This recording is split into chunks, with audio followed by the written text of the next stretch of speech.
தமிழ்நாட்டு மக்களை பொறுத்தளவு ஒரு கட்சி ஆட்சி தான் விரும்புவாங்க. இந்த கூட்டணி ஆட்சிலாம் விரும்ப மாட்டாங்க. விஜய்க்காக உயிர் நீத்தவங்க, விஜயை பார்க்கணுன்றக்க வந்ததுக்காக பிஞ்சு குழந்தைகள், பெண்கள் இப்படிப்பட்டவங்களுடைய இல்லத்திற்கு சென்று இவர் கேட்டிருக்கணும். செங்கோட்டையன் ஒரு ஆளே இல்லைங்க. என் செங்கோட்டையை பற்றி நீங்கள் பேசாதீங்க. உங்களுக்கு வேணால் செங்கோட்டையன் பெருசாக தெரியல, எங்களை பொறுத்தவங்க கால் தூசி மாதிரி. திருமாவளவனே அங்கேயும் அவர் கட்சியிலையும் பில்டிங் தான் ஸ்ட்ராங்கு. ஓபிஎஸ்னுடைய மனநிலையை நீ பார்த்திருக்க, நான் பார்த்ததில்லை. இந்த இதயத்தில் இருப்பதை யார் அறிவா? உன் இதயத்தில் இருப்பதை யார் அறிவா? இவரும் அவரும் கார்டன் அண்ணன் தம்பியா தானே பழகிட்டு இருந்தாங்க. கார்டனுக்கு போய் என்ன தம்பி வாங்க நான் கட்சியில் சேரணும் அப்படின்னு சொன்னா என்ன ஆகி போச்சு? வரக்கூடாதுன்னு கம்போட்டத்தில் நின்றாரா? செல்லூர் ராஜு விஞ்ஞானியா? விஞ்ஞானி இல்லை, அவன் போடுறான் விஞ்ஞானின்னு சொல்றான். ஆதியிலிருந்து அந்த வரைக்கும் நான்லேருந்து எல்லாருமே என்னை மட்டும் ஓட்டுறீங்களேப்பா. தமிழ் பால் பசுனை ஒரே ஒரு ஸ்பூன் போதும், வீடே மணமணக்கும். விகடன் நேயர்களுக்கு வணக்கம். இன்றைய சிறப்பு நேர்காணல்ல முன்னாள் அமைச்சர் திரு செல்லூர் ராஜு அவர்கள் தான் இணைஞ்சிருக்காங்க. ஐயா வணக்கம். வணக்கம். நல்லா இருக்கீங்களா? நல்லா இருக்கேன். தேர்தல் பணிகள்லாம் பரபரப்பா போயிட்டு இருக்கோம். ஆமா, எப்படி இருக்கு கலா நிலவரம்? கலா நிலவரம் நல்லா இருக்கு. என்டிஏ கூட்டணி, அண்ணா திராவிட முன்னேற்ற கழக தலைமையிலான கூட்டணி தான் மக்கள் விரும்புறாங்க. அதுதான் கல நிலவரம். இப்போ விஜய் அவர்களை தொடர்ந்து விமர்சிச்சுட்டு வரீங்க. ஆரம்பத்துல விஜயை நீங்க ஆதரிச்சு பேசின முக்கிய நபர்கள்ல நீங்களும் ஒரு ஆளு. ஆமா, இப்ப தடாலடியா விமர்சிக்க ஆரம்பிச்சிருக்கீங்களே. விமர்சனம் பண்ற, அதாவது விமர்சனம்னா அவர் தொடர்ந்து அவர் கூட இருக்கிறவங்க எல்லாருமே என்னன்னா அதிமுகவை ஒரு ரொம்பவும் தரந்தாழ்ந்து விமர்சனம் பண்றாங்க. அப்போ விமர்சனம் பண்ணும்போது அதை அடக்கி அவர் தொண்டர்களை அடக்கத்தான் முடியல இல்லையா? கூட இருக்க ரசிகர்களை, தொண்டர்களை அடக்க முடியல. கூட இருக்க பக்கத்தில் இருக்க நிர்வாகின்னு போட்டிருக்கவங்களாச்சும் யார் யாரை எப்படி பேசணும் அப்படின்ற ஒரு தன்மானம் வேணும். புதிதாக கட்சி தொடங்கியிருக்கிறார், புதிய கட்சி தொடங்கியிருக்கார். ஒரு ஆளுங்கட்சி அவரை எதிர்க்கும்போது, இந்த ஒரு அரசாங்கமே எதிர்க்கும்போது அதை ஆதரித்து பேசியவர், இவங்களுக்காக சப்போர்ட்டாக பேசியவர் அண்ணன் எடப்பாடியார். நாங்கள் அவர் வரணும், புதிய கட்சி தொடங்கியிருக்காரு, வரணும், இப்படிப்பட்டவங்கெல்லாம் வரணும் அப்படின்னு சொல்லி விஜயை வரவேற்றது உண்டு. வரவேற்றதுக்காக அவர் எதுவும் பேசலாம், எது வேணாலும் அதிமுக தாங்கி கொண்டு இருக்குன்னா அதுக்கான தளம் அல்லது. இது தேர்தல் நேரம். எங்களை அவங்கவுங்க பேசும்போது அது ஒன்றும் விமர்சனத்துக்குரிய மக்கள் பார்க்குறாங்க. என்ன இத்தனை பேசுகிறாங்க, அப்போ அதிமுக பதிலே சொல்லலையே அப்படின்ற ஒரு கேள்வி இருக்கு. ஆமாம், தொக்கி நிற்குதா இல்லையா? நீங்களே சொல்லுங்க. நிச்சயமா இருக்கா இல்லையா? ஆனா ஆரம்பத்துல விமர்சிக்கவே இல்லை, எந்த விதமான விமர்சனங்களும் வைக்கல, வரவேற்றீங்க நீங்க சொன்ன மாதிரி. அப்போ கூட்டணிக்கான எதிர்பார்ப்புல தான் அந்த அமைதி அப்படின்றது இருந்துச்சு. அப்படியெல்லாம் இல்லை, அந்த அந்த கான்செப்டே இல்லையா? அவர் கூட்டணி, அவர் இதெல்லாம் ஒரு கட்சி ஆரம்பித்திருக்கிறார். கட்சி ஆரம்பிக்கிறவரை வரவேற்கணும். ஏன்னா எங்கள் தலைவர் கட்சி ஆரம்பிக்கும் போது மிகப்பெரிய எதிர்ப்பு கலைஞர் கொண்டு வந்தார். அன்றைக்கு மிகப்பெரிய இது, அதையெல்லாம் சமாளித்து தான் எங்கள் தலைவர் கட்சியை நடத்தினார். எங்கள் தலைவருக்கு மாதிரி ஒரு எல்லா இடமும் ஆளுங்கட்சி சார்பாக ஆளுகின்ற தரப்பை எதிர்ப்பு தெரிவிக்கும் போது நம்ம ஒரு ஆதரவு கொடுக்கணுன்ற எதிர்கட்சியுடைய இது அடிப்படையில் அவர் அன்பு சகோதரர் விஜயை ஆதரித்தோம். அந்த கூட்டணி அப்போ அந்த கான்செப்டே இல்லையே. அப்படிங்கிற ஒரு எதிர்பார்ப்பு இல்லை, அதெல்லாம் அந்த நேரத்துமே அந்த இதே இல்லையே. கூட்டணி என்பது தேர்தல் நேரத்தில் தான் தம்பி, அது ஒரு கூட்டு இதுதான் முயற்சி. அது என்னன்னா அந்த தேர்தலுக்காக உருவாக்கிற ஒவ்வொருத்தருக்கும் ஒவ்வொரு கொள்கை. இப்போ விஜய் தாவேக்கா ஆரம்பிச்சிருக்காருன்னா அவருக்குன்னு ஒரு கொள்கை இருக்கும், எங்களுக்கும் ஒரு கொள்கை இருக்கும், எங்களோட இணைகிற கட்சிகளுக்கும் ஒவ்வொருக்கும். அந்த அந்த தேர்தலில் வாக்குகள் சிதறக்கூடாது, தேர்தலில் வெற்றியை நோக்கி பயணிக்கணும். அதுக்காகத்தான் அந்த கூட்டணி என்பதை ஒழிய அது நிரந்தரமான அது கூட்டணி தேர்தலுக்கு பிறகு நிரந்தரம் என்பது அல்ல. இல்லை, அது புரியுது. எடப்பாடி பழனிசாமி அவர்களே சொன்னாங்க, கொடி பறக்க ஆரம்பிச்சிருச்சு, சிக்னல் வந்துருச்சு அப்படின்லாம் பொதுக்கூட்டத்தில் பேச ஆரம்பிக்கும் போது தான் இந்த கூட்டணிக்கான எதிர்பார்ப்பு அப்படிங்கிறது பொதுவெளியிலே சொல்லிட்டாங்க அப்படின்ற ஒரு மக்கள் 1000 பேசுவாங்க, மக்கள் நினைப்பாங்க. இந்த ஊடகங்கள் எந்த வேணாலும் போட்டோம். அவர் ஒரு நல்ல நோக்கத்தில் அவங்க கொடியை யாரும் அதிமுகக்காரங்க அடுத்த கட்சி கொடியை தூக்க மாட்டாங்க, தூக்கி காமிக்கிறது மாதிரி தூக்குறாங்க அப்படின்ற அடிப்படையில் அவர் ஒரு நல்ல மனப்பான்மையில் ஒரு நல்ல நோக்கம். அதுக்காக அவருக்கு வரிந்து கட்டி கொண்டு பேசும்போதெல்லாம் பொதுச் செயலாளர் பேசும்போது, எங்கள் முன்னாள் முதலமைச்சர் நான் எடப்பாடியார் பேசும்போது, அப்போல்லாம் இவங்க என்ன செஞ்சாங்க? இதெல்லாம் எதிர்பார்த்தா இல்ல. அதுக்காகன்றதெல்லாம் இல்ல. ஆனா, ஒரு நோக்கம் வந்து வெற்றி பெறணும் அப்படின்ற அடிப்படையில தான் அவங்க சொன்னாங்களே ஒழிய, வேற அதில உள்ள அர்த்தம் எதுவும் கிடையாது. இல்ல என்ன சொல்றாங்க அப்படின்னு பார்த்தோம்னா, இவ்வளோ நாள் அமைதியா இருந்தாங்க. கூட்டணிக்கு வருவாங்கன்ற ஒரு எதிர்பார்ப்புல தான் அந்த அமைதிய வந்து அதிமுக வந்து கடைபிடிச்சுச்சு. இப்ப எப்படி திமுக வந்து தீய சக்தி அப்படின்னு சொல்லி சொன்னாரோ, அதே மாதிரி அதிமுகவ ஊழல் சக்தி அப்படின்னு சொல்லிட்டாரு. அதன் அடிப்படையில இப்ப வந்து பொறுத்துக்க முடியாம விமர்சிக்கிறாங்க அப்படின்னு சொல்றாங்க. அப்போ கரூர் சம்பவத்துக்கு இப்ப வந்து எதிர்வினை ஆட்டுறாங்க. இவ்வளோ நாள் வந்து அ அவங்க தாவேகாவுக்கு ஆதரவு குடுத்தவங்க. இப்ப நீங்களும் ஒரு குற்றவாளி தானே! அப்படி உங்களுக்கும் பொறுப்பு இருக்கு தானே! அப்படின்ற ஒரு தொனியில வந்து குற்றச்சாட்டுகள முன்வைக்கிறாங்க அப்படின்னு சொல்றாங்க. இதுக்கு உங்களுடைய பதில் என்ன? இது முழுக்க முழுக்க தவறுங்க. அந்த மாரிலாம் இல்ல. அந்த கரூர் சம்பவத்த வந்து முழுக்க முழுக்க ஆதரிக்கல. நாங்க வந்து விஜய் சப்போர்ட்டிவ்ன்றது இல்ல. அரசாங்கம் தவறு செய்து விட்டது. ஒரு அரசாங்கம் வந்து ஒரு கூட்டம் குடுக்குறாங்க. ஒரு இடத்துல ஒருத்தர் ஒரு ஸ்டார் பேசுறாரு. அவர் ஏற்கனவே 2, 3 கூட்டங்கள்ல பேசியிருக்காரு. அது மக்கள் வருகிற எவ்வளோ பேர் வர்றாங்கன்றது ஸ்ட்ரென்த்து தெரியும். எவ்வளோ மக்கள் க்ரௌடு வரும் அப்படின்றது தெரியும். உளவுத்துறைக்கு தெரியும் இல்லையா? அது ஆளுங்கட்சி தரப்புல தானே தெரியும்.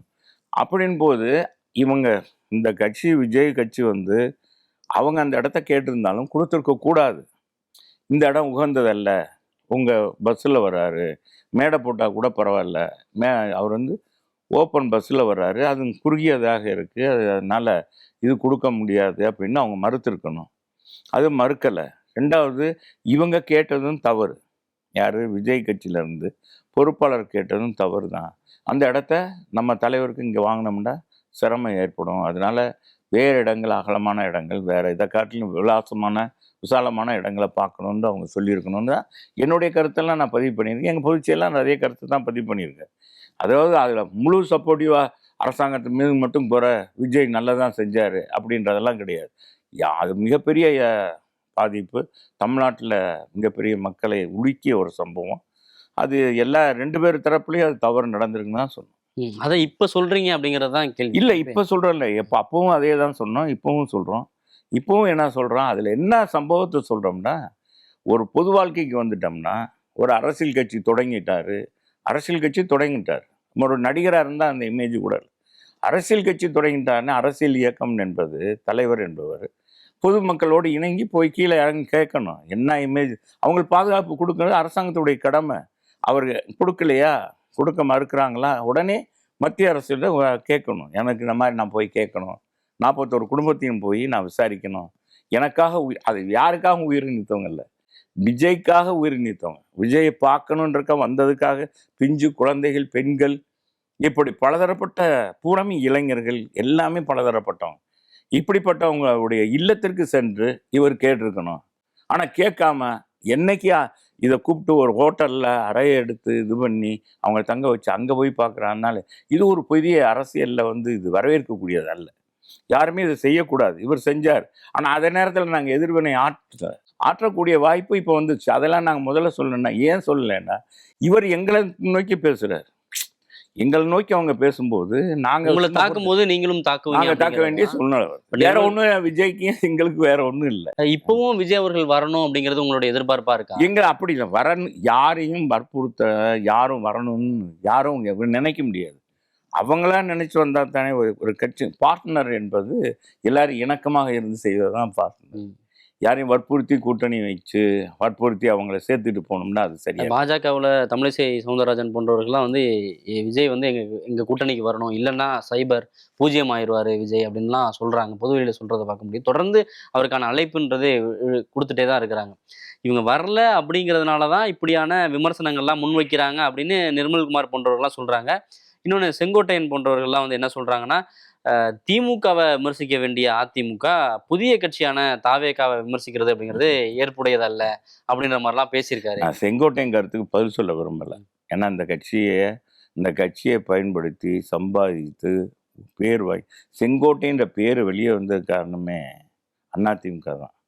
புரட்சித் தலைவர் அம்மா இந்த இயக்கத்தை அவருக்கு வாழ்வடித்து 9 தடவை சட்டமன்ற உறுப்பினராக அமைச்சராக இருந்து அவர் வந்து அதிமுகவை பற்றி குறை சொல்றதுன்றது அவர் இந்த கட்சியில் இருக்கும்போது அதிமுகவில் இருக்கும்போது ஒரு கட்சி விமர்சனம் போது நீ அடிப்பா அடி நீ எப்படி வேணா அடி நான் தாங்கிட்டே இருப்பேன் எவனும் சொல்லுவானா? யாராச்சும் சொல்லுவாங்களா? செங்கோட்டையன் பொருந்துமா? செங்கோட்டையன் பேசுனா பேசாமல் இருப்பாரா? நாங்கள் செங்கோட்டையனை நான் பேச வரல. ஏன்னா அவர் ஒரு அவரெல்லாம் பச்சோந்தி. இவ்வளோ நாள் இந்த வயசுக்கு பிறகு இன்னொரு கட்சியில் போய் சேர்ந்து அதில் போய் தன்னை அடையாளம் காமிக்கிறதுக்காக அவர் வந்து அதிமுக விமர்சிக்கிறான்னு அவரோட தகுதியற்றவர்கள்லாம் பேசக்கூடாது. தகுதியற்றவர்களை பற்றி நான் கருத்து சொல்ல விரும்பலை. இன்னொரு கேள்வி கேட்டையும் தமிழிசை அவங்க பாரதிய ஜனதா கட்சியினுடைய முன்னாள் ஆளுநராக இருந்தவங்க, தலைவராக இருந்தவங்க. அவங்க கருத்தை சொல்கிறாங்க. யாரும் அவங்க விருப்பத்தை அவங்க சொல்கிறாங்க. யாருமே நாங்கள் எங்கள் கட்சியில் இருந்து நாங்கள் எங்கள் பொதுச் செயலாளர் யாரையும் மாறுகன்னு சொன்னோம். எங்களை பொறுத்தளவுக்கு கூட்டணி என்பது எங்கள் பொதுச் செயலாளரை பார்த்து யாரையும் சேர்க்கிறதுனாலும் சரி, எனக்கு கூட்டணியாலும் சரி, அதில் கட்சியில் சேர்க்கிறதுனாலும் சரி, யாராக எங்கள் பொதுச் செயலாளர் முடிவு தான் எங்களுடைய முடிவு. என்டிஏ கூட்டணி அப்படிங்கிறது வலுவா இருக்கா? ஏன்னா வெளியில வந்து பார்த்தோம்னா இது வந்து ஒரு வலுக்கட்டாயமான கூட்டணி, கட்டாயமான ஒரு கூட்டணி அப்படின்ற மாதிரி சொல்றாங்க. இப்போ அன்புமணி அவர்கள் வந்ததா இருக்கட்டும், டிடிவி தினகரன் அவர்கள் வந்ததா இருக்கட்டும், எல்லாருடைய வருகையும் வந்து கட்டாயமா திணிக்கப்பட்டது அப்படின்ற மாதிரி பாஜகவுடைய நெருக்கடியின் காரணமா வந்து இந்த கூட்டணி அமைஞ்சிருக்கு அப்படின்னு சொல்லி சொல்றாங்க. இதைத்தான் நான் முதல்ல உங்களுடைய முதல் கேள்விக்கே இதை பதில் சொல்றேன். யாரும் வலுக்கட்டாயப்படுத்தி தேர்தல் கூட்டணி அமைக்க முடியாது. கூட்டணி பொருந்தா கூட்டணியா ஆயிடும். இப்ப திமுகவில் பாருங்க எத்தனை மோதல் நடக்குது பாருங்க.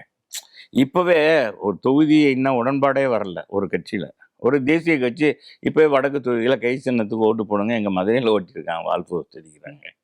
பலர் விமர்சனம் பண்றாங்க. காங்கிரஸ் திருமாவளவனை இவர் அவங்க திமுகவுடைய கொள்கை பரப்பு செயலாளர், துணை பொதுச் செயலாளர் ராஜா, முன்னாள் அமைச்சர் ராஜாவே 2G ஸ்பெக்ட்ரம் அலைக்கற்றை புகழ் தெரியும்ல, அவர் பேசுனதுக்கு அவரை எதிர்த்து போராட்டம் பண்ணுறாங்க. அதில் இருக்க கட்சியே மார்க்சிஸ்ட் கம்யூனிஸ்ட் கட்சி என்ன சொல்கிறது, திமுக வந்து வாக்குறுதி கொடுத்தது வந்து அதிகப்படியான வாக்குறுதி கொடுத்துட்டாங்க, சில வாக்குறுதியெல்லாம் நிறைவேற்றக்கூடியது நிறைவேற்றவே இல்லை, ஆனால் அந்த அமைச்சர்கள் 99ன்றாங்க 98ன்றாங்க, இது வேடிக்கையாக இருக்குது அப்படின்னு சண்முகம் சொல்கிறார் மார்க்சிஸ்ட் கம்யூனிஸ்ட் கட்சி.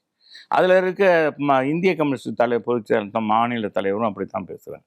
அங்கே அந்த கட்சிக்குள்ளே தான் பொருந்தா கூட்டணி இருக்கு ஒழிய எங்கள் கட்சியில் எல்லாமே எங்கள் கட்சியில் எல்லாம் மன ஊத்து தான் வந்து இருக்காங்க. யாரையும் வற்புறுத்தி ஒரு கூட்டணிக்கு சேர்க்க முடியாது. இப்போ திருமாவளவன் அவர்கள் பற்றி சொன்னீங்க. அவர் சமீபத்தில் கூட சொல்லியிருக்காரு, மோடி அவர்கள் இங்கே வந்தபோது மறந்தும் கூட வந்து அதிமுக அப்படிங்கிற ஒரு வார்த்தை வந்து சொல்லவே இல்லை, என்டிஏ கூட்டணி அப்படிங்கிற மாதிரி தான் சொல்கிறாங்க, பாஜக ஆட்சி அப்படின்ற மாதிரி தான் சொல்கிறாங்க, தமிழக முதலமைச்சராக வந்து எடப்பாடி பழனிசாமி அவர்கள் தான் அப்படிங்கிறத முன்னிறுத்த மறுக்கிறாங்க. அப்படிங்கும்போது பாஜக இப்படியெல்லாம் செய்யும், அதனால வந்து அதிமுக உஷாரா இருக்கணும்னு நான் அப்பவே வந்து நாங்கள் வந்து அலர்ட் பண்ணேன், ஆனால் அவங்க கேட்கல அப்படின்னு சொல்லியிருக்காரு.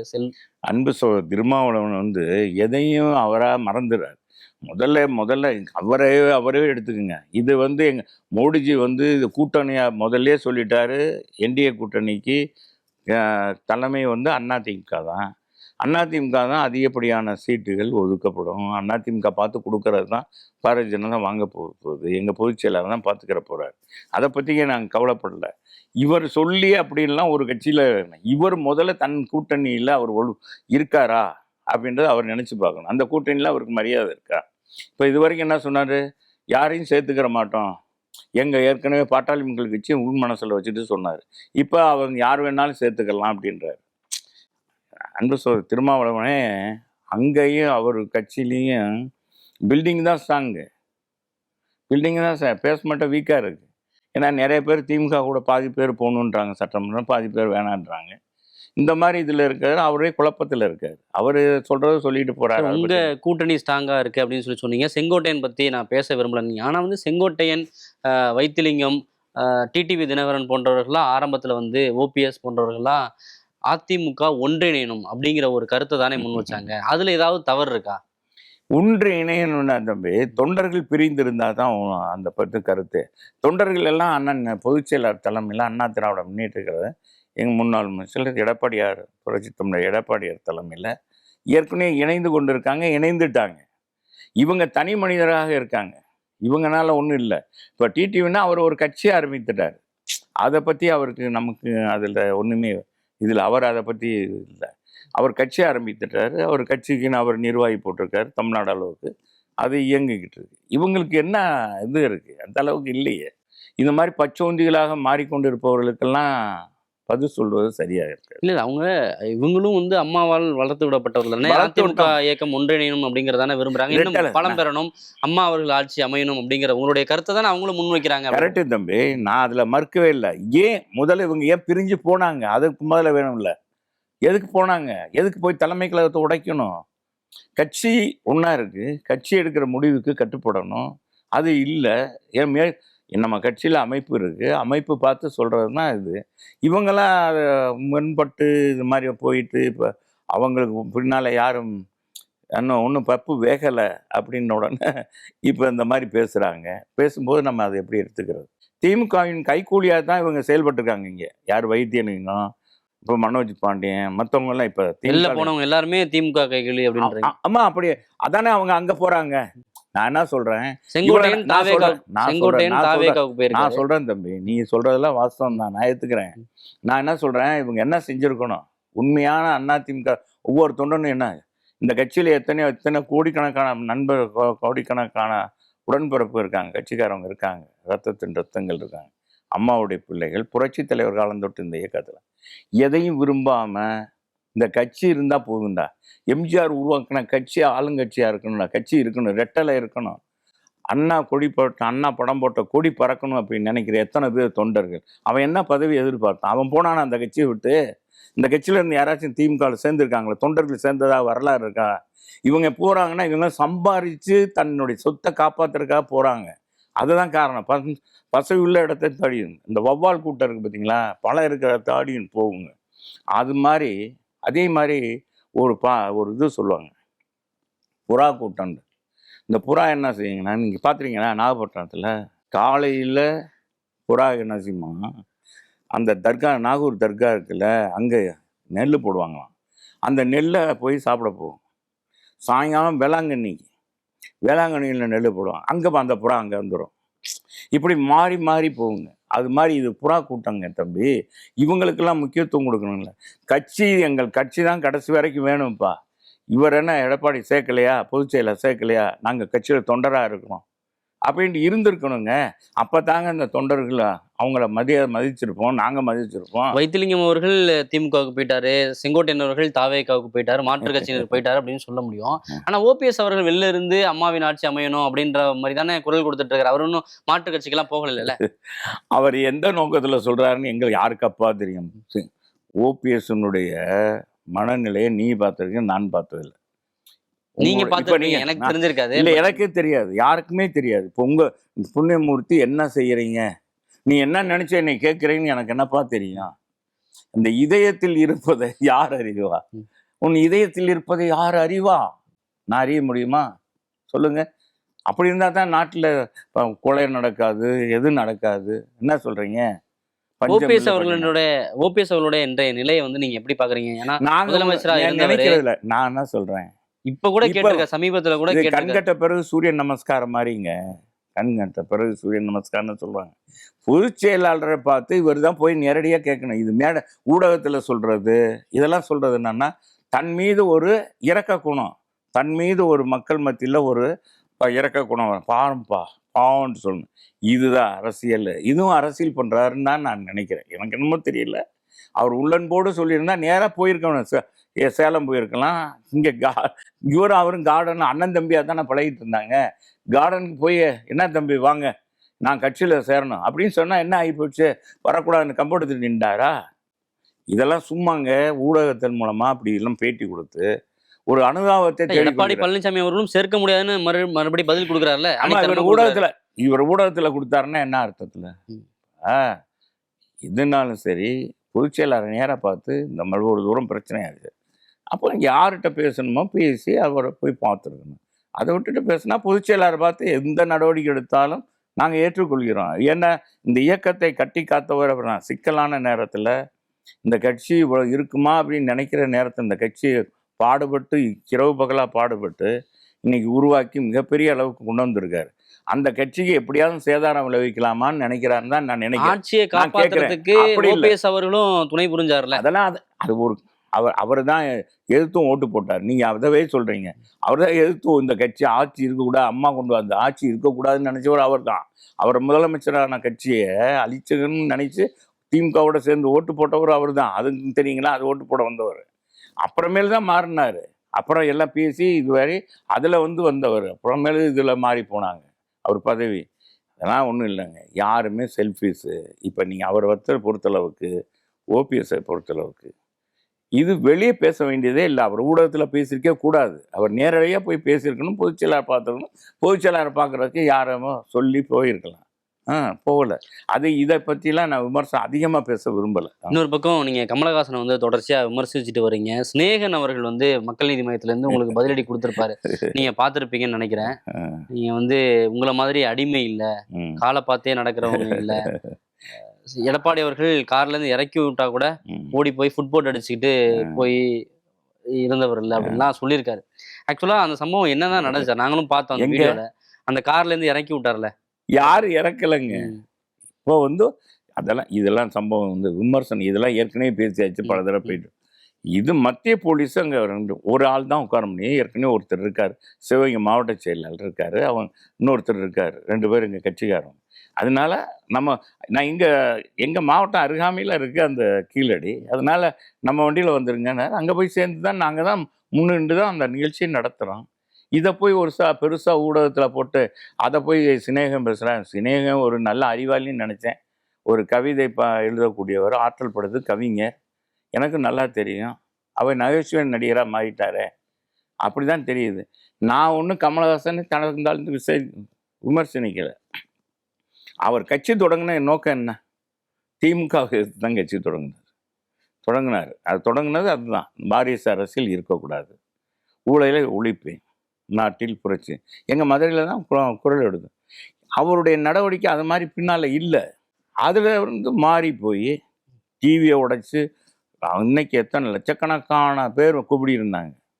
நான் இன்றைக்கும் பல ஊடகங்களில் சொல்லியிருக்கேன், உலக நாயகன்றது நாங்கள் ஒத்துக்கிறோம், அதில் மாற்றல. அரசியலில் நீங்கள் இது அரசியலில் நகைச்சுவை நடிகராக மாறி. ஏன்னா அந்த கட்சியில் போய் எந்த கட்சியை எதிர்த்தாரோ அந்த கட்சியில் போய் ஒரு எம்பி சீட்டு வாங்கிட்டு அந்த டார்ச் லைட்டுக்கு, இப்போ இந்த டார்ச் லைட்டை பற்றி யாராச்சும் பேசுகிறாங்களா? பேசுகிற அளவுக்கு இல்லாமல் ஆக்கிட்டாரே. அவருக்கு திறமை இருக்குது, எல்லாம் மாமேதை, அவர் இதாக தான் இருக்காருன்னா அவர் முகத்தை பார்த்தே சிநேகன் நடக்கட்டும். கீழே விழுந்துட போகிறாரு.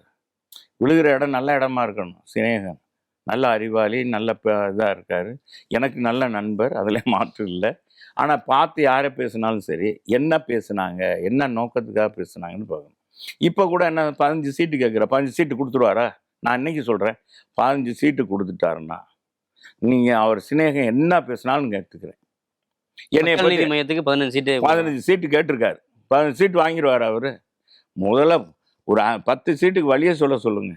அதுவும் டார்ச் லைட்டில் நிற்கணும். அவர் உருவாக்கின டார்ச் லைட்டும் இல்லை, பேட்டரியும் இல்லை, டார்ச் லைட்டும் இல்லாமல் போச்சு. அதுக்கு போய் சிநேகம் பேசி இப்படி போய் எடுத்து பேசுகிறார். அவர் படத்துலேயே இவருக்கு வாய்ப்பு கொடுக்க மாட்டார் பாடல் எழுதுறதுக்கு. அப்புறம் எதுக்கு போய் ஏதோ ஒரு சீன் ஏதாச்சும் நடிக்கிறதுக்கு கொடுத்தா தான். அதுக்காக பாவம் சிநேகம் இப்படியெல்லாம் பேசக்கூடாது. அவரை நம்பி மக்கள் நீதி மையம் ஆரம்பித்த நோக்கம் மாறுது அப்படின்னு நீங்கள் சொன்னீங்க. டிடிவி தினகரன் அவர்கள் கட்சி ஆரம்பிச்சதோட நோக்கம் எடப்பாடி அவர்களுடைய எதிர்ப்பு தான் அப்படின்னு சொன்னார். எடப்பாடி அவர்களை எதிர்த்து தான் நாங்கள் கட்சி ஆரம்பித்தோம், அவர் முதலமைச்சர் ஆகிறதுக்கு நாங்கள் வேலை செய்யணுமா, அது ஒரு காலத்துலையும் நடக்காது அப்படின்னு சொன்னவர் தான் டிடிவி தினகரன். இன்னைக்கு என்ன சொல்லி இணைஞ்சிருக்காரு அப்படிங்கிறது நீங்கள் சொல்கிறீங்களா? இது அவர்கிட்ட போய் நீங்கள் கேளுங்க. யார் அவங்க? நீங்கள் தினகரன்ட்ட தான், அவர் டிடிவிட்ட தான் கேட்கணும். என்னங்க அப்படின்னு கேட்கணும். எங்கிட்ட கேட்கக்கூடாது. நாங்கள் கூட்டணி வச்சுருக்கோம். எங்கள் கூட்டணியில் அவர் என்டிஏ கூட்டணியில் சேர்ந்துருக்காரு. சேர்ந்து இனிமேல் தான் வரப்போறாரு. என்டிஏ கூட்டணியில் இணைஞ்சிருக்காரு. சரிங்க. அதிமுக கூட்டணியில் எங்க அதிமுக தான், அதிமுக கூட்டணிக்கு வந்திருக்காரு. வந்ததை பற்றி ஒன்றும் இல்லை. இந்த நேரத்தில் அவர் என்ன நினைக்கிறாரு? இன்னைக்கு நாட்டில் நடக்கிற சட்ட ஒழுங்கு மோசம், விலைவாசி ஏற்றம், மக்கள் பிரச்சனை, மாணவர்கள் எதிர்காலம் பாழாக்கப்படுது. இன்னைக்கு கூட பாருங்க, இதுங்க நம்ம ஹெல்த் மினிஸ்டர் அவர் இதில் தாங்க பூராமே தப்பு நடக்குது. என்னன்னு இது அவர் தொகுதியில், நம்ம சுப்பிரமணியன் தொகுதியில் தான் இந்த அண்ணா அப்பா இதுவும் அங்கே தான் நடந்துச்சு. இப்போ அந்த 3 பேர் பாவம் பாலியல் வன்கொடுமை செஞ்சு அந்த ஒரு பொண்ணை வடநாட்டுக்காரவங்கள இது பண்ணியிருக்காங்க. அந்த தட்டி கேட்ட அவங்க வீட்டுக்காரவங்க 2 வயசு பிள்ளை அடிச்சு கொண்டிருக்காங்க. இவ்வளோ தூரம் ரபடிசம் வளர்ந்துருச்சு. என்னன்னு தெரியல. இதெல்லாம் ஒடுக்கறதுக்கு உங்க கூட்டணி தான் தேவை அப்படின்றீங்க. இது நாங்க தேவைன்னு சொல்றேன். மக்கள் நினைக்கிறாங்க இந்த ஆட்சி போகணும், இந்த ஆட்சி முடிவு கட்டணும், எடப்பாடியார் தான் தலைமை நடக்கணும். செங்கோட்டையன் அவர்கள் இன்னொரு விஷயமும் சொல்லியிருக்காரு, வந்து டிடிவி தினகரன் எங்க கிட்ட வர்றதுக்கு தான் இருந்தாரு, தாவேக்காவோட கூட்டணி அமைக்கிறதுக்கு தான் ஆர்வமா இருந்தாரு, ஆனா சந்தர்ப்ப சூழ்நிலையால வந்து அதை நடக்காம போச்சு அப்படின்னு ஒன்று சொல்லியிருக்காரு. கூட்டணி பேச்சுவார்த்தை பேசும்போது டெல்லியில இருந்து வந்துடுறாங்க, அதனால ஒரு குழப்பம் ஏற்பட்டுருது அப்படின்னு சொல்லியிருக்காரு. இதை எப்படி பாக்குறீங்க? அவர் எப்படி பார்க்குறீங்கன்னா நான் என்னத்த சொல்கிறேன். செங்கோட்டையன் ஒரு ஆளே இல்லைங்க. என் செங்கோட்டையை பற்றி நீங்கள் பேசாதீங்க. உங்களுக்கு வேணால் செங்கோட்டையன் பெருசாக தெரியல. எங்களை பொறுத்தவரைக்கும் கால் தூசி மாதிரி. எங்கள் அதிமுகவில் இருக்கும் வரையும் தான் நாங்கள் பல்லக்குள்ள தூக்குவோம். அதிமுகவில் இருந்து ஒருத்தன் இந்த கட்சிக்கு துரோகம் பண்ணு போயிட்டாலே எங்கள் கால் தூசிக்கு சமம். நான் சொல்கிறேன், பில்லரா அவரை பார்க்குறாங்க. அவரை பில்லரா பார்க்கலாம். எங்களுக்கு அதை பத்தி இல்ல. புரட்சி தலைவருக்கு அடுத்தபடியாக விஜய் அவர்களை பாக்குறேன், இவ்வளவு கூட்டம் வருது, இளைஞர்கள் இருக்கிற இடத்துல போய் கூவுறாரு, அவ்வளவுதான். அதை பத்தி எல்லாம் ஒண்ணும் இல்லை. இருக்கிற இடத்துல அவர் பேசுறாரு, அது இருக்கிற இடத்துக்கு போய் விசுவாசமா காமிக்கணும்னு நினைக்கிறாரு. அவரை பத்தி எங்க கட்சிக்காரங்களுக்கு தெரியாது, விஜய்க்கு தெரிய போறதில்ல. விஜய் வந்து கொஞ்சம் தெரிஞ்சு பார்த்து பக்கத்துல வச்சுக்கிறணும்னு நினைக்கிறேன் நான். என்னை பொறுத்தளவு என்னைக்குனாலும் அவரையும் விட்டுட்டு போகலாம்ல. இந்த கட்சி 9 முறை அவரை ஜெயிக்க வச்சு அமைச்சராக்கி அழகு பார்த்த இந்த கட்சி, பல்வேறு பதவிகள் கொடுத்து அழகு பார்த்த கட்சியவே தூக்கி எறிஞ்சிட்டு வந்துட்டாரு. இப்போ இந்த கட்சியில் இந்த கட்சியில் எத்தனை நாளைக்கு அவர் இருப்பார்? விஜய் அதெல்லாம் பார்த்து பழகணும். ஒருத்தன் பேசுகிறான்னா, இப்போ என்னைய பற்றி நீ திடீர்னு நெறியாளர் வந்து என்னை புகழ்ந்து பேசுகிறீங்கன்னா நானும் கொஞ்சம் எச்சரிக்கையாக தானே இருக்கணும். இப்போ வரையும் கூட வந்து டிஎம்கேவுக்கும் டிவிகேவுக்கும் தான் போட்டி அப்படின்ற ஒரு நெரேட்டிவ் வந்து சொல்லிட்டே இருக்காங்க. அதை பத்தி உங்களுடைய கருத்து என்ன? ஏன்னா இதுக்கு முன்னாடி நீங்க நிறைய தேர்தல்கள் பார்த்துருப்பீங்க, ஜெயலலிதா அவர்கள் காலகட்டத்தில இருந்து பார்த்துருப்பீங்க. இப்போ இந்த தேர்தல் புது விதமா இருக்கு. இதெல்லாம் நகைச்சுவையா எடுத்துக்கலாம், அவ்வளவுதான். இது நகைச்சுவையா பார்த்துக்கலாம்.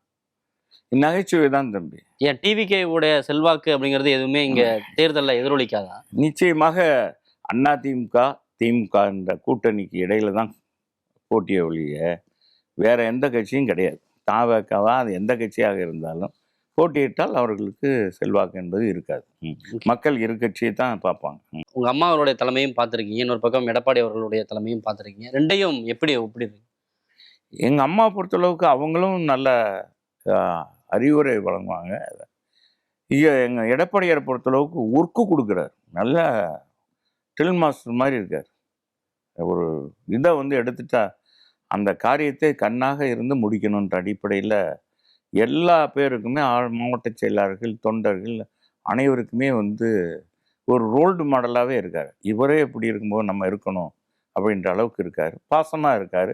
எல்லாத்தையும் கலந்து பேசுகிறார். எங்கள் அம்மாலாம் அவங்களாம் சுயமாக முடிவெடுப்பாங்க. ஆனால் எங்கள் பொதுச்செயலாளர் எல்லாத்தையும் கலந்து பேசி முடிவெடுக்கிறாரு. அது ஒரு பெரிய எல்லாருக்கும் மத்தியிலையும் ஒரு கூட்டு முயற்சியாக அந்த கட்சியை கொண்டு போகணும்னு நினைக்கிறாரு. இப்போ எல்லாருக்கும் வாய்ப்பு கொடுக்குறாங்க அப்படின்னு எடுத்துக்க முடியுமா, இல்லை சுயமாக முடிவு எடுக்கலை அப்படின்ற மாதிரி? இது அப்படி இல்லை. எல்லாருக்கும் அவர் எல்லாருடைய முடிவையும் கேட்டு அவர் சுயமாக முடிவெடுப்பார். அது ஒரு பெரிய இது தானே. அவர் பொதுச்செயலாளர் பார்த்து முடிவு எடுக்கிறது இருந்தாலும் எங்களுடைய கருத்துக்கள்லாம் கேட்குறாரு. அது ஒரு பெரிய இது. இயக்கத்தில் ஒரு ஜனநாயகம் அண்ணா இருக்கும்போது பேரறிஞர் அண்ணா திமுக தொடங்கும்போது அப்படி தான் எல்லாரையும் வச்சு கலந்து பேசி அப்புறமேல அவர் எது சிறந்ததோ அதை எடுப்பாராம். அது மாதிரி அண்ணாவுக்கு பிறகு ஒரு தலைமை வந்து புரட்சி தலைவர் அம்மா, இவங்க 2 பேரும் மாஸ் லீடர்கள், மக்களால் நேசிக்கப்பட்ட தலைவர்கள். அவங்க சில குறிப்பிட்ட தலைவர்கள் வச்சுட்டு கேட்டுட்டு அப்படியே முடிவெடுப்பாங்க. அவங்க சுயமாக அவங்க கேட்டுட்டு அவங்க சுயமாக முடிவு. எங்கள் பொதுச்செயலாளர் பொறுத்தளவுக்கு மாவட்ட செயலாளர் முதல் எல்லாத்தையும் கேட்குறாரு, கேட்டு அவர் சுயமாக முடிவெடுக்கிறார். இப்போ உங்களுடைய கருத்துக்கள்லாம் கேட்குறாரு அப்படின்னு சொன்னீங்க. இப்போ நீங்க ஒருவேளை வந்து இந்த உங்க அதிமுக ஆட்சி அமையுது அப்படின்னாக்க இந்த தேர்தலில் உங்களுக்கான அமைச்சரவையெல்லாம் நீங்களே கேட்டு பெற முடியுமா? நீங்க என்ன அமைச்சராக விரும்புறீங்க? நான் எந்த அமைச்சராக இருந்தாலும் சரி, மக்கள் தான் எஜமானது. மக்கள் தான் இந்த கட்சியை தேர்ந்தெடுத்த பிறகு வாங்க நீங்க நாங்கள் சட்டமன்ற உறுப்பினர் பெரும்பான்மையாக கேட்டு பெற முடிகிற அளவுக்கு சூழல் அப்படின்னு. அதான் நீங்க சொன்ன அளவுக்கு ரொம்ப சந்தோஷம், மகிழ்ச்சி. நாங்க வெற்றி பெற்றோம் அப்படின்னு நீங்களே உங்க வாயினாலே சொல்லிட்டேன். வெற்றி பெற்றால் இல்ல நீங்க தான் சொல்லிட்டீங்க. வெற்றி பெற்று நீங்கள் வந்தீங்கன்னா நீங்கள் எப்படி கேட்பீங்கன்னு வெற்றி பெற்று வந்தீங்கன்னா அப்படிதான் சொன்னாங்க. சரி, வெற்றி பெற்று வந்த அந்த வார்த்தையாச்சும் சொல்கிறீங்களா? முதல்ல நீங்கள் என்ன சொன்னீங்க? நீங்கள் தான் சொன்னீங்க தாவேக்காவுக்கும் திமுகவுக்கும் தான் போட்டு உங்களை அவங்க சொல்றாங்க சார் அப்படின்னு சொன்னேன். அதான் நீங்களே சொல்கிறீங்க. உங்களுக்கு தெரியும், எல்லாமே தெரியும். நான் என்ன சொல்கிறேன், எல்லாம் முடிந்த பிறகு அன்னைக்கு வாங்க, எங்கள் பொதுச் செயலாளர் பார்த்து எதுவாக இருந்தாலும் பொதுச் செயலாளர் பார்த்து அன்னைக்கு முதலமைச்சர் கட்சி தலைமையை பார்த்து யார் என்ன நிர்ணயம் பண்ணுறாங்களோ அதுதான் தம்பி நடக்கும். ஓகே சார், இன்னும் மதுரைக்கு வரலாம் சார். என்டிஏ ஆட்சி பற்றி சொல்லிக்கிட்டே இருக்கீங்க, இன்னும் எய்ம்ஸ் மதுரைக்கு வரவே இல்லையே சார்? வந்துடும், சீக்கிரமே வந்துடும். பாவம் இந்த ஒத்தக்கல் தூக்குன உதயநிதி தான் இப்போ என்னன்னா அவங்க ஆட்சி 5 வருஷம் முடிய போகுது. அவர் இந்த தடவை என்ன செய்ய போகிறாருன்னு தெரியல. நீட் தேர்வு எங்கள் அப்பாவுக்கு தான் தெரியும் ரகசியம்னு சொன்னார். இப்போ இது வரைக்கும் ரகசியம், அப்புறம் கடைசியில் போட்டு தோட்ட வச்சுட்டேன். உங்களுக்கு தான் தெரியும்ல, உச்ச நீதிமன்றத்தில் வழக்கு இருக்குன்னு முதலமைச்சர் சொன்னார். அப்போ இவர் என்ன செஞ்சாருன்னு தெரியல. அவர் தான் சொன்னார், எங்கள் அப்பாவுக்கு தெரியும், உடனே நீட் தேர்வு, அது நான் வெளியெல்லாம் சொல்ல மாட்டேன் அப்படின்லாம் சொன்னார். அது மாதிரி அவர் நகைச்சுவையாக அதெல்லாம் சொல்லிட்டு போயிட்டார். இப்போ இந்த தேர்தல் களத்தில் வரும்போது என்ன சொல்ல போகிறாருன்னு தெரியல. இங்க அன்புமணி போன்றவர்கள்லாம் எடப்பாடி பழனிசாமி அவர்களை கடுமையா விமர்சிச்சிருக்காங்க வெளில வந்த பிறகு. அதெல்லாம் வந்து ஜெல் ஆகுமா? இன்னொரு பக்கம் ஏன்னா தேவையில்லாத ஏன் இதை இல்லைங்க, அதை ஒவ்வொரு காலகட்டத்திலையும் எதிர்கட்சியா இருக்கும்போது ஒவ்வொரு கட்சியும் ஒருத்தரை வாழ்த்திட்டு பேசினா அப்ப அந்த கட்சியில சேர்ந்துட வேண்டியதானே. அவங்களுக்கு கொள்கை இல்லையே. ஒரு கட்சியை ஏன் அன்புமணி அவர்களை சொல்றீங்களா? ஏன்னு அன்பு ராமதாஸ் அவர்கள் யாராக இருந்தாலும் சொல்றேன், ஒரு கட்சி நடத்தணும்னா இன்னொருத்தரை எதிர்த்து தான் பேசணும். எதிர்த்து பேசினா தான் அவங்களோட தொண்டர்கள் இருப்பாங்க. அதுக்காக பேசுறது அது. அதனால் எல்லாத்தையும் அதே கூட்டணி தர்மம் போது கூட்டணி சேர்ந்துட்டாலும் பல கூட்டணிகள் பல கொள்கை உடையவங்க தான் சேர்றாங்க. ஒவ்வொருத்தருக்கும் ஒரு கொள்கை இருக்கும். ஒரு கொள்கையை அந்த கொள்கையை நிலைநாட்ட இப்போ கூட்டணி தர்மன்றது நான் ஏற்கனவே உங்கள்கிட்ட சொன்னேன். நான் இப்பவும் சொல்கிறேன், எல்லாரும் ஒட்டுமொத்த கருத்தோடு சேர்றது கிடையாது. இப்போ திமுகவில் இருக்க கூட்டணின்னா எல்லாம் ஒரே கருத்தா? திமுகவுக்கும் ஒரு கொள்கை இருக்கும், கம்யூனிஸ்டுக்கும் ஒரு கொள்கை இருக்கும், திருமாவளவனுக்கு ஒரு கொள்கை இருக்கும், காங்கிரஸுக்கு ஒரு கொள்கை, அதே மாதிரி எங்களுக்கு ஒரு கொள்கை இருக்குது, பாரதிய ஜனதாவுக்கு ஒரு கொள்கை இருக்கும். நாங்கள் மத சார்பற்ற அணி, அவங்க எந்த அணின்னு உங்களுக்கு தெரியும். அப்போ இது மாதிரி ஒவ்வொருத்தரும் ஒவ்வொரு கட்சிக்குள்ள அந்த தேர்தலில் பார்ட்னராக செய்கிறோம், அவ்வளோதான், வேற ஒன்றும் இல்லை. சார், இப்போ வரையும் செல்லூர் ராஜு அவர்கள் அப்படின்னு சொல்லி நெட்டில் தேடினா கூட அந்த தர்மாக்கோல் விவகாரம் வர்றதுக்கு நீங்கள் பல முறை விளக்கம் கொடுத்துட்டீங்க. ஆனால் உங்களுக்கு பர்சனலாக தோணிருக்கா, இந்த உங்களுக்கு ஐடியா கொடுத்த அதிகாரிகளை வந்து கூப்பிட்டு என்னப்பா அப்படிலாம் சொல்லியிருக்கீங்க அப்படிலாம் கேட்டிருக்கீங்க? அதெல்லாம் கேட்டோமே, கேட்டிருக்கோம், கேட்டேன். கேட்காம ஒரு அமைச்சர் போவாரா? கேட்டோம். இது பரிச்சாத்த முறையில் டெல்லியில் நடந்தது, ராஜஸ்தானில் இது இம்ப்ளிமெண்ட் பண்ணோம். அதை பண்ணி அந்த பாலைவனத்தை ஒட்டி ஆறில் பண்ணியிருக்கோம். நல்லா இருந்தது. அதை வச்சு தான் அப்படின்னு சொன்னால் கலிஃபோர்னியாவில் எத்தனையோ நாட்டில், சீனாவில் செஞ்சுருக்காங்க, தென்கொரியாவில் இது மாதிரி இது பண்ணியிருக்காங்க, அதெல்லாம் பண்ணியிருக்காங்க. இது கான்செப்ட். அது வந்து அதிகாரி எந்த அமைச்சர் வந்து சுயமாக வந்து சிந்திச்சு, இன்னைக்கு இருக்க முதலமைச்சராக இருந்தாலும் சரி, ஆதியிலேருந்து அந்த வரைக்கும் நான்லேருந்து எல்லாருமே என்னை மட்டும் ஓட்டுறீங்களேப்பா. இல்ல நீங்க அதெல்லாம் பார்க்கும்போது அதெல்லாம் பார்க்கும்போது இப்போ கூட இவ்வளவு வருஷங்கள் கடந்துட்டு இப்போ கூட நீங்க வந்து செல்லூர் ராஜு அவர்கள் நடிச்சா அது என்ன அதை தான் போடுறாங்க. எனக்கு அதை பற்றியே ஒன்றுமே இல்லையா. அவன் திங்கிங் பண்ணுறான். யாருமே எந்த அமைச்சரும் சுயமாக நான் விஞ்ஞானியா, செல்லூர் ராஜு விஞ்ஞானியா? விஞ்ஞானி இல்லை. அவன் போடுறான் விஞ்ஞானின்னு சொல்கிறான். யாரும் கிடையாது. யாரும் அமைச்சர்கள் அதிகாரிகள் சொல்லி அதிகாரிகள் இந்த மாதிரி கூப்பிட்டாங்கன்னா இந்த நிகழ்வு அது எதுக்காக போகிறோம் அப்படின்ட்டு தான் கான்செப்ட். அதெல்லாம் ஒரு இதான் நம்மளுடைய கடமை, நம்மளுடைய அது எல்லாமே பொதுவாக ஒரு இதை போட்டிவாக எடுத்துக்கணும். ஒரு அரசியல்வாதி அப்படிங்கிறவர் வந்து நாளுக்கு நாள் அப்டேட்டாக இருக்க வேண்டியிருக்கு, தன்னை தகவமைச்சிக்கிட்டே இருக்க வேண்டியிருக்கு. உங்களை நீங்கள் அப்டேட் பண்ணிக்கிறதுக்கு என்ன மாதிரியான விஷயங்கள்லாம் நீங்கள் பண்ணுறீங்க சார்? நான் அப்டேட் பண்ணுறதுக்குலாம் அந்த அளவுக்குலாம் அந்த இல்லை புத்தகம் படிக்கிறது, புத்தகம் படிப்பேன். புத்தகம் நல்லா படிப்பேன், உறுதியாக படிப்பேன், நல்லா படிப்பேன், புத்தகம் படிப்பேன். இப்போ இந்த வலைதளங்களில் பார்ப்பேன். ஓகே, இந்த மாதிரி இது பார்ப்பேன். புத்தகங்கள்லாம் என்ன மாதிரி? அரசியல் சார்ந்த புத்தகங்களா இல்லை அரசியல் சார்ந்த புத்தகம் படிப்பேன், பொது புத்தகங்கள் இதெல்லாம் கல்கி இந்த மாதிரி இதெல்லாம் படிக்க தான் செய்வேன். உங்கள் வாழ்நாளில் மிகவும் பாதித்த ஒரு புத்தகம், இதை வந்து இளைஞர்கள் தவறவே விடக்கூடாது அப்படின்னு சொன்னால் என்ன புத்தகம் தான் சொல்லுவீங்க? இப்போ புத்தகம் வாசிக்கிறதே கம்மியாகி போச்சு இளைஞர்கள் மத்தியில். இப்போ பூரா ஊடகத்தில் மூழ்கிட்டாங்க. புத்தகம் வாசிங்கன்னா பழைய அண்ணா எழுதிய புத்தகங்கள், பழைய தலைவர்கள், தந்தை பெரியார் எழுதிய புத்தகங்கள், இன்னும் கல்கி இப்படி போன்றவங்க எழுதின புத்தகங்கள்லாம் வாசித்து தான் அவங்க இலக்கிய நடைகள் அன்றைக்கு இருக்கிறது தமிழ் இதோடைய நடைமுறை நல்லா தெரியும். அதே மாதிரி பட்டுக்கோட்டையார், இதே மாதிரி கண்ணதாசன், இந்த மாதிரி எத்தனையோ கவிஞர்கள், இப்போ இருக்கிற கவிஞர் வைரமுத்து, இப்படி எத்தனையோ கவிஞர்கள் எழுதியிருக்காங்க. கவிதைகள் உங்களுக்கு பிடிக்கும்? சினேகன் எழுதின கவிதை கூட இருக்கு, இது இருக்கு. அதை பற்றிலாம் இதெல்லாம் போகிற போகல இங்கேருந்து மதுரையிலேருந்து சென்னைக்கு வரேன்னா ஒரு புத்தகத்தை எடுத்து வாங்கி படிச்சுட்டு வருவேன். இங்கேருந்து போகும்போது ஒரு புத்தகம் வாங்கிட்டு போவேன். அவ்வளோ. 2026 வந்து தேர்தல் முடிவுகள் எப்படி இருக்கும்? ஏன்னா விஜய் அவர்கள் வராரு, கூட்டணி என்ன மாறும் அப்படிங்கிற மாதிரி இருக்கு. இன்னொரு பக்கம் தேமுதிக வெளியில இருக்கிறாங்க, அவங்க யாரோ கூட போறாங்க அப்படிங்கிறது சஸ்பென்ஸா இருக்கு. உங்களுடைய கணிப்பு என்னவா இருக்கு சார்? யார் எப்படின்னா எடப்பாடியார் முதலமைச்சர், அதிமுக தலைமையில் கூட்டணி வெற்றி பெறும், மாபெரும் வெற்றி பெறும். அதிமுக தனித்து ஆட்சி அமைக்கும், அதில் மாற்று இல்லை. யார் சேர்ந்தாலும் சேராட்டியும் அதிமுக தனித்து ஆட்சி அமைக்கும். தேர்தல் வாக்குறுதிகள் கொடுத்துருக்கீங்க, அது வந்து திமுகவுடைய தேர்தல் வாக்குறுதி மாதிரியே இருக்கே, எக்ஸ்டென்ஷன் மாதிரி இருக்கு. அதான் தவறு. அது யாரை சொல்றாங்க, தவறா சொல்றாங்க. போன தேர்தலே நாங்க 1500 ரூபா கொடுக்குறோம்னு சொல்லியிருந்தோம். போன தேர்தலே எங்க வாக்குறுதியை நீங்க பாருங்க, வாக்குறுதியில இருக்கு. எங்க எடப்பாடியார் பொதுச்செயலாளர் திமுகவுடைய வார்த்தை நான் சொல்றேன், 1500 ரூபா கொடுக்கணும் அப்பவே சொல்லியிருந்தோம். அப்பவே சொன்னதை நாங்க ஆட்சிக்கு வரல. இவங்கள மாதிரி 27 மாசத்துல இருந்து கொடுக்கல, 27 மாசம் கழிச்சு கொடுக்கல. நாங்கன்னா முதல் மாசத்துலேருந்து எங்கள் பொதுச் செயலாளர் கொடுத்துருவாரு. திமுக என்னன்னா புதுசாக எடுத்துக்கிட்டாங்க. அதை தகுதின்றாங்க. முதல்ல சொன்னது ஒன்று, இப்போ சொன்னது ஒன்று. இப்போ மாணவர்களுக்கு கொடுத்த மடிக்கணினியை நிப்பாட்டி விட்டு நாங்கள் 53 லட்சம் பேர் கொடுத்தோம். இதனால் உயர்கல்வி சேர்க்கை தமிழ்நாட்டில் இந்திய அளவை காட்டிலும் உலகத்தை சார்ந்து போட்டி போட்டு இருந்துச்சு. 52 விழுக்காடு இருந்துச்சு. இப்போ 48 விழுக்காடு ஆகி குறைஞ்சி போச்சு இவங்க ஆட்சி காலத்தில். மடிக்கணினி கொடுக்கல. இப்போ ஒரே நேரத்தில் 10 லட்சம், அதுவும் படித்து வேலைக்கு போனவங்களுக்கு. அது அமைச்சர் என்ன சொல்கிறார், ஏன் வேலைக்கு போனால் பார்க்க மாட்டாங்களா? அது என்ன, அறிவை வளர்த்துக்கிறதுக்கு தான் படிக்கிறது கொடுக்கறது. ஆட்சியில் பங்கு, அதிகாரத்தில் பங்கு, கூட்டணி ஆட்சி, இப்படியான வாதங்கள்லாம் தொடர்ந்து இந்த தேர்தலை முன்வைக்கப்படுது. அதை பத்தின உங்களுடைய நிலைப்பாடு என்ன? அதெல்லாம் ஒன்றும் இல்லைங்க. தமிழ்நாட்டு மக்களை பொறுத்தளவு ஒரு கட்சி ஆட்சி தான் விரும்புவாங்க, இந்த கூட்டணி ஆட்சிலாம் விரும்ப மாட்டாங்க. ஓகே சார், நிறைய தகவலை பகிர்ந்துட்டீங்க, உற்சாகமான பதில்கள் கொடுத்து நன்றி சார். நன்றி. தமிழ் பால் பசுனை ஒரே ஒரு ஸ்பூன் போதும், வீடே மணமணக்கும்.